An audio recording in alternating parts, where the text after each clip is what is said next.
তেওঁ দাসত্বৰ শিকলি ছিঙি এক মহামন্ত্ৰৰ ওচৰত তহঁতি সেও মানিলি। বন্দে মাতৰম এটি গীত নহয়, যেন জনগণৰ বাবে এক সঞ্জীৱনী ক্ষুধা।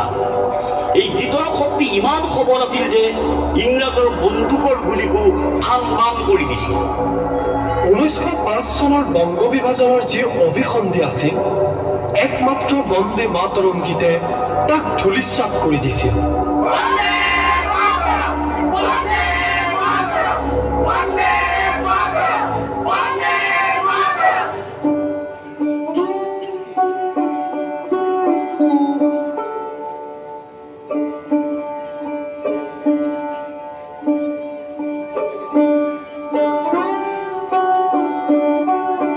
মই ৰবীন্দ্ৰনাথ ঠাকুৰে কৈছোঁ, হে মোৰ প্ৰাণৰ জনতা, ইংৰাজ চৰকাৰৰ কুচক্ৰান্ত আমি বুজি পাইছোঁ। ধৰ্মৰ ভিত্তিত আমি বংগ বিভাজন হ'বলৈ নিদিওঁ, দৰকাৰ হ'লে নিজক বলিদান দিওঁ। আজি 16 অক্টোবৰ, আমি এজনে আনজনক ৰাখি বান্ধি একতাৰ দোলেৰে বান্ধ খাই থাকিম।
বন্দে মাতৰম শক্তিৰ আগত ইংৰাজ বাহিনী ফৰিং চিটিকা দিলে, বংগ আইন বাতিল কৰা হ'ল।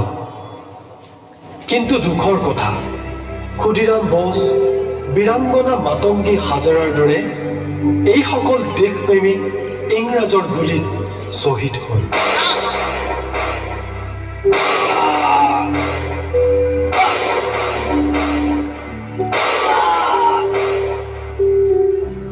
আমাৰ এজাক স্বাৰ্থনেশী ব্যক্তিৰ প্ৰৰোচনাত পৰি 5টা পংক্তিৰ গীতটি দ্বিখণ্ডিত কৰি আজি 2টা পংক্তি কৰা হ'ল।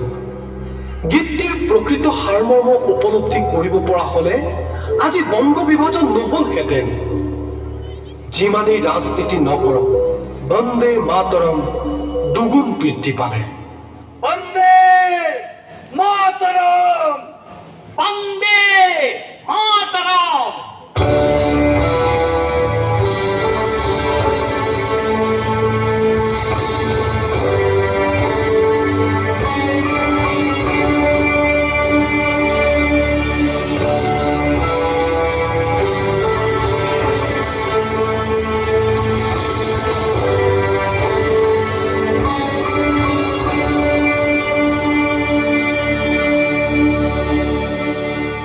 স্বাধীনতা সংগ্ৰামৰ মূল মন্ত্ৰ হৈ পৰিল বন্দে মাতৰম। বন্দে মাতৰম ধ্বনিৰে শেষ নিশ্বাস ত্যাগ কৰিলে বীৰ ভগত সিং, বীৰ সাবৰকাৰ আৰু অসমৰ কনক লতাই।